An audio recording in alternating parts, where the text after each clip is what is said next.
wasn't holding you.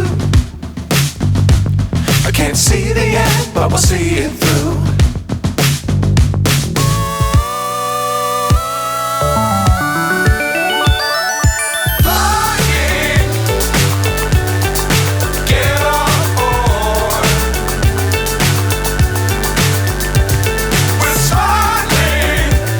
To my channel Desi अंग्रेज।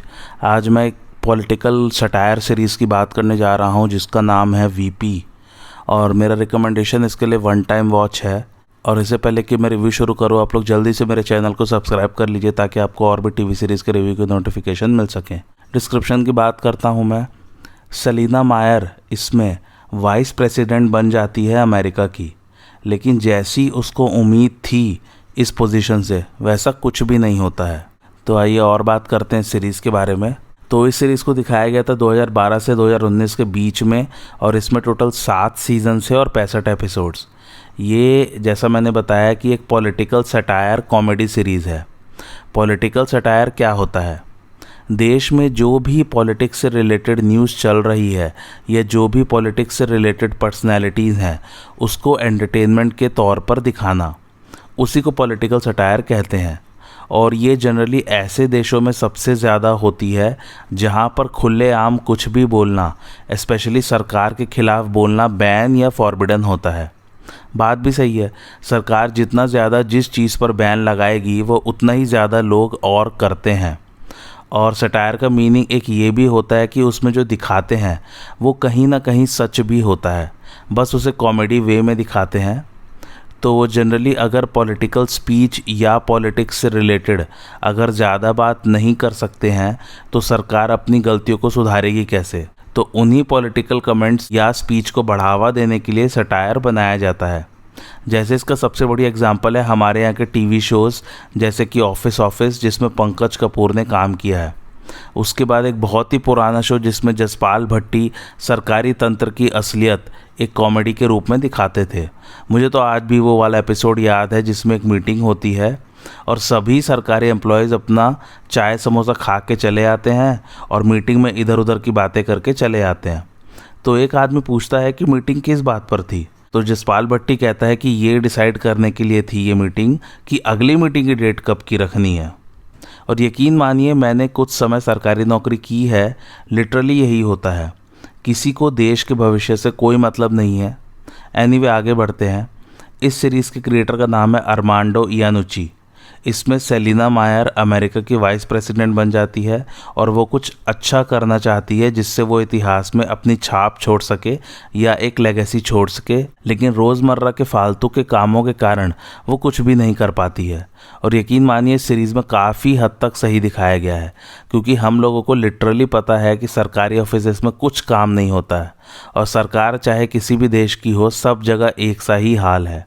बस कुछ ही देश होंगे जहां वाकई में काम होता है, और चूंकि ऐसे खुलेआम तो दिखा नहीं सकते तो इसमें सटायर का सहारा लेकर सब कुछ सच सच दिखाया गया है, जैसे कि ऑफिस और जसपाल भट्टी वाले शो में दिखाते थे। अच्छा एक बात बताइए, आप सबको याद है ना ये दोनों शो? कितने मस्त शोज थे यार ये। अच्छा, सेलिना मायर का किरदार निभाया जूलिया लुइस ड्रेफस ने। ये फेमस हुई थी साइनफेल्ड वाली सीरीज़ से जो कि कॉमेडी सीरीज़ थी। उसका रिव्यू मैंने इसी चैनल पर किया भी है। तो इस सीरीज़ में सेलिना और उसकी टीम रोज़मर्रा के सरकारी ताना बाना से कैसे गुजरते हैं, बस वही सब दिखाया गया है। और सुनिए, ये सीरीज़ इतना हिट रहा है कि इसने ढेर सारे अवार्ड जीते हैं। खासकर जूलिया लुइस ड्रेफस ने 6 बार लगातार प्राइम टाइम एमी अवार्ड जीते हैं, 3 स्क्रीन एक्टर गिल्ड अवार्ड जीते हैं, 2 क्रिटिक्स चॉइस टीवी अवार्ड्स और 5 बार गोल्डन ग्लोब का नॉमिनेशन मिला है इन्हें। सीरीज़ ने राइटिंग के लिए भी ढेर सारे अवार्ड जीते हैं और बाकी एक्टर्स ने भी सपोर्टिंग कास्ट के तौर पर बहुत सारे अवार्ड्स जीते हैं। आइए अब थोड़ा सा कहानी की बात कर लेते हैं। तो इस सीरीज़ में सेलिना मायर की पर्सनल लाइफ और पॉलिटिकल करियर को दिखाया गया है। वो एक सीनेटर है मैरीलैंड राज्य की अमेरिका में, और 2012 के प्रेसिडेंशियल इलेक्शन में वो अपनी पार्टी की खूब कैंपेन करती है और प्रेसिडेंट के पोस्ट के लिए ऐसे कैंडिडेट खड़ी भी होती है। उसके अपोजिट में है स्टुअर्ट ह्यूज। वो वैसे तो आगे रहती कैंपेन के दौरान, लेकिन अल्टीमेटली वो अपना नॉमिनेशन स्टुअर्ट के अगेंस्ट में हार जाती है। और फिर वो वाइस प्रेसिडेंट के पद के लिए खड़ी होती है और फाइनली वो वाइस प्रेसिडेंट बन जाती है और प्रेसिडेंट बनता है स्टुअर्ट ह्यूज। अब आप समझ गए होंगे वीपी, एक्चुअली वीपी को इसमें ऐसे लिखा गया है VEEP। तो सीरीज़ का नाम वैसे तो प्रोनाउंसिएशन के हिसाब से ऐसे लिख दिया है, लेकिन वीपी एक एब्रीविएशन है वाइस प्रेसिडेंट का, तो इसलिए इस सीरीज़ का नाम है वीपी, क्योंकि सेलिना मायर इसमें वाइस प्रेसिडेंट बनती है। अब सेलिना के स्टाफ में कौन कौन है ये सुनिए। सबसे पहले है चीफ ऑफ स्टाफ, यानी कि जैसा नाम से समझ रहे हैं बस वही मतलब है, और उसका नाम है एमी ब्रुकहाइमर, जिनका किरदार निभाया एना क्लम्स्की ने। फिर है डायरेक्टर ऑफ कम्युनिकेशंस, मतलब कि मीडिया से क्या कहना है उसको ये संभालता है, या फिर मीडिया में क्या बात बतानी है, कैसे बतानी है और कब बतानी है, वो सब काम होता है डायरेक्टर ऑफ कम्युनिकेशंस का। इनका नाम है माइक मैक्लिंटॉक और इनका किरदार निभाया मैट वॉल्श ने।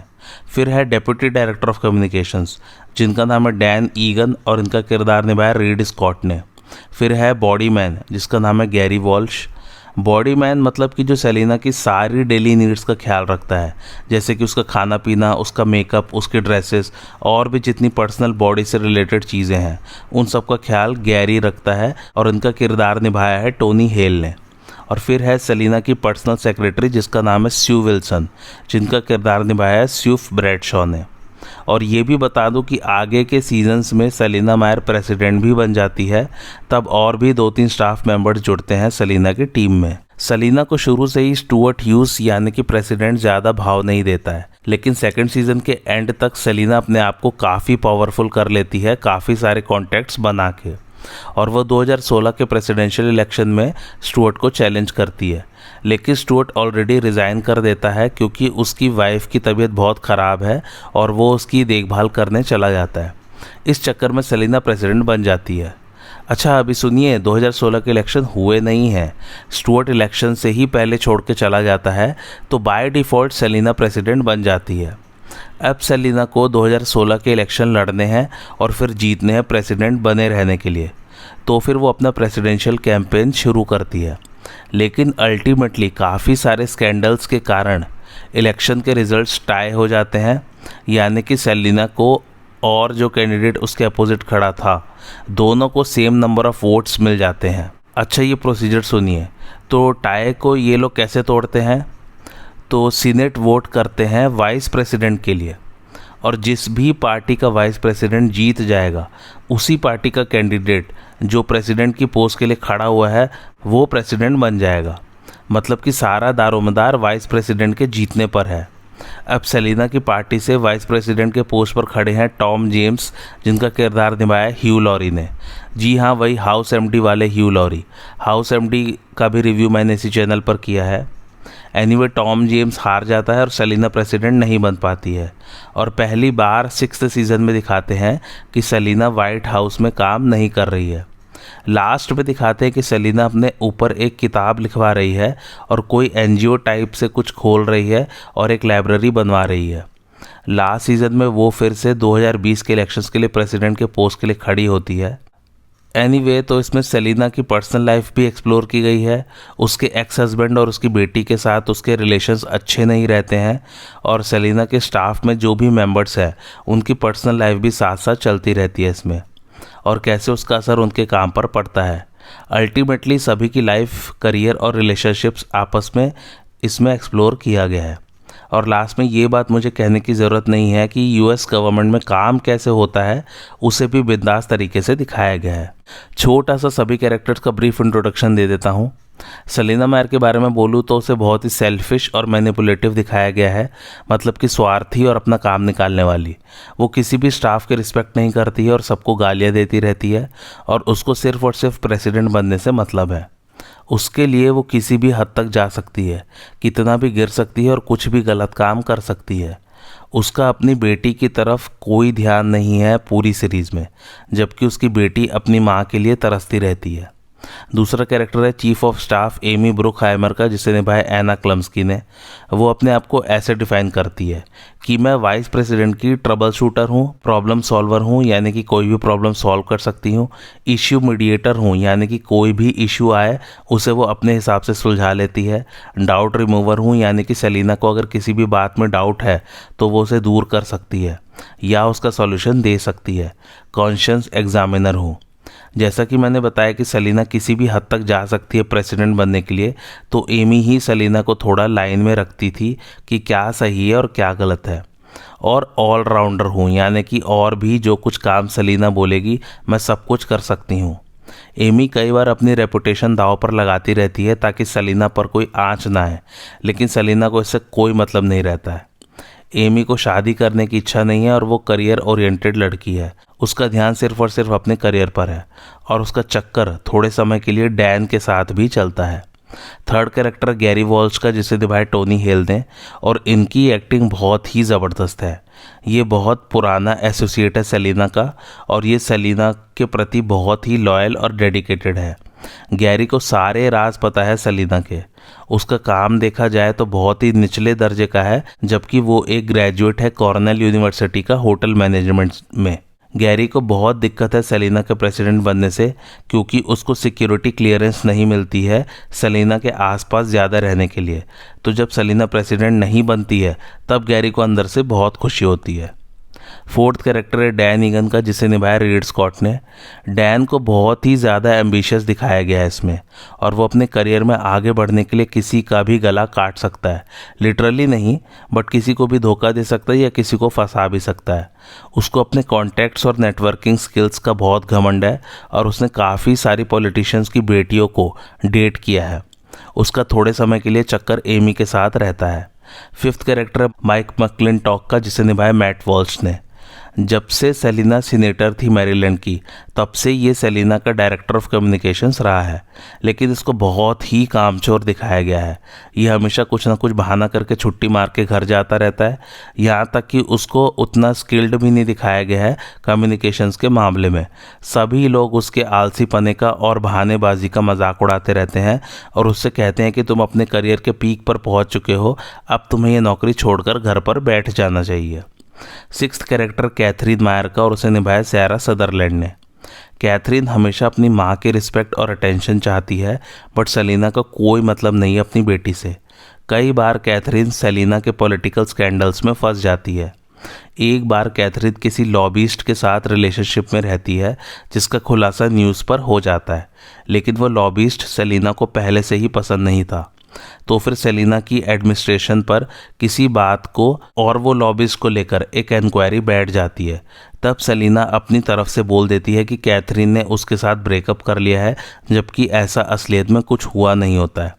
लेकिन अपनी माँ का करियर बचाने के लिए कैथरीन इस झूठ को पब्लिकली एक्सेप्ट कर लेती है। उसके बावजूद सेलिना कैथरीन से ढंग से बात नहीं करती है। खैर, ये सीरीज़ का आइडिया आया कहाँ से? तो इसको अरमांडो यानुची ने बीबीसी चैनल के लिए एक शो बनाया था जिसका नाम था द थिक ऑफ इट। इस शो में इन्होंने एक काल्पनिक डिपार्टमेंट दिखाया था ब्रिटिश गवर्नमेंट में, और यहाँ भी वही पॉलिटिकल सटायर कॉमेडी चलती रहती है। ये आया था 2005 में। फिर अमेरिका के लिए इसे रीमेक किया गया था क्रिएटर्स मिच हर्विट्स और रिचर्ड डे द्वारा। इसे दिखाया गया था 2007 में ABC नेटवर्क पर यह शो उतना हिट नहीं रहा था जितना कि ब्रिटिश वर्जन था। अरमांडो ने यहाँ तक कहा कि अच्छा हुआ ये शो फ्लॉप हो गया है, क्योंकि इसमें से सारे कॉमेडी के एलिमेंट्स तो क्रिएटर्स ने हटा ही दिए हैं। फिर ABC ने इस पर शो बनाने का आइडिया ड्रॉप कर दिया। इसके बाद HBO, शो टाइम और NBC नेटवर्क्स इस पर शो बनाने के लिए तैयार थे। फिर अरमांडो ने HBO से बात की और HBO ने हाँ बोल दिया इसको बनाने के लिए 2009 में, और फाइनली इसका पहला एपिसोड 2012 में आ गया। इसके पहले 4 सीजन्स के राइटर सभी ब्रिटिश थे, एक भी अमेरिकन राइटर नहीं था स्टाफ में। 5th सीज़न से अरमांडो ने खुद को ही इस सीरीज़ से अलग कर लिया, क्योंकि वो अपनी फैमिली को समय नहीं दे पा रहे थे जो कि लंदन में रहती है। उनका बार बार बाल्टीमोर और लंदन आना जाना लगा रहता था। बाल्टीमोर अमेरिका में है और लंदन इंग्लैंड में। 5th सीज़न से फिर अमेरिकन राइटर आए जिनका नाम था डेविड मैंडल। उन्होंने कुछ ब्रिटिश राइटर्स को अपने स्टाफ में रखा था और साथ ही साथ वो अपने अमेरिकन राइटर्स वाला स्टाफ भी लाए थे। एनीवे, मेरी तरफ से रिकमेंडेशन 1 टाइम वॉच है। वन टाइम वॉच इसलिए क्योंकि इसमें एक तो गालियाँ बहुत है, दूसरी बात एक समय के बाद थोड़ी सी रिपीटेटिव सी लगने लग जाती है ये सीरीज़। कैरेक्टर ज़्यादा इवॉल्व नहीं हो रहे हैं इसमें, और पॉलिटिकल सटायर समझना हर किसी के बस की बात नहीं है, और वो भी अमेरिकन पॉलिटिक्स की। ओवरऑल कॉमेडी अच्छी है, ऐसी बात नहीं है कि बिल्कुल ही बेकार है, इसलिए मैं इसे वन टाइम वॉच का रिकमेंडेशन दे रहा हूँ। और हाँ, एक बात और, इस शो में सेलिना मायर के 3 फेस दिखाए गए हैं। पहला थैंकलेस वाइस प्रेसिडेंट, दूसरा अनपॉपुलर प्रेसिडेंट यानी कि ऐसा प्रेसिडेंट जिसे लोग बिल्कुल पसंद नहीं करते थे, और तीसरा फेल्ड फॉर्मर प्रेसिडेंट यानी कि ऐसा व्यक्ति जो अपनी लाइफ में प्रेसिडेंट तो बना बट बुरी तरह से एक फेलियर रहा। खैर, अब इसके कुछ मज़ेदार फैक्ट्स की बात करते हैं। पहला फैक्ट यह है कि एक्टर जब रिहर्सल करते थे तो वो अपनी लाइंस इम्प्रोवाइज करते थे ताकि सीन को और फनी बनाया जा सके। राइटर्स उस रिहर्सल में बैठे होते थे और जो इम्प्रोवाइजेशन उन्हें ठीक लगता था वो लाइंस फिर वो फाइनल स्क्रिप्ट में डाल देते थे।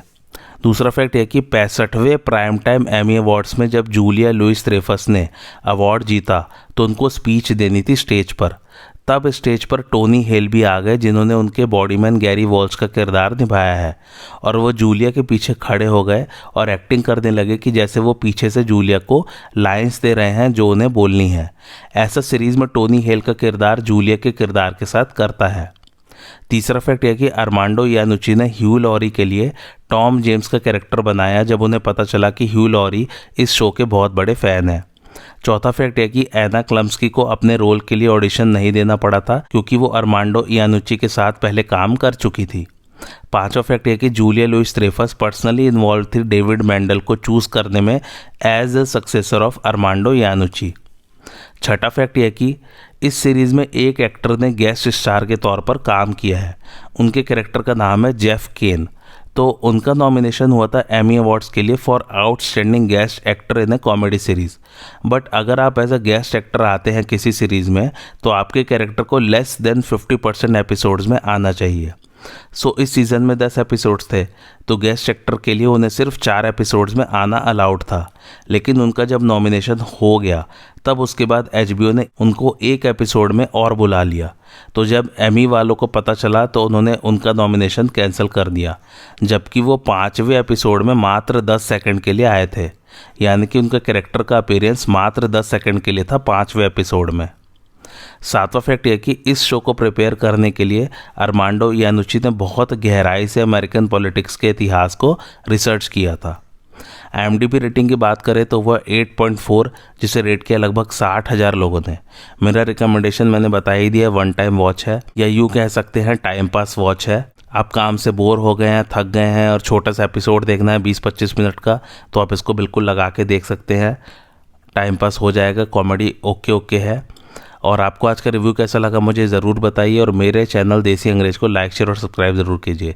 Thanks for watching.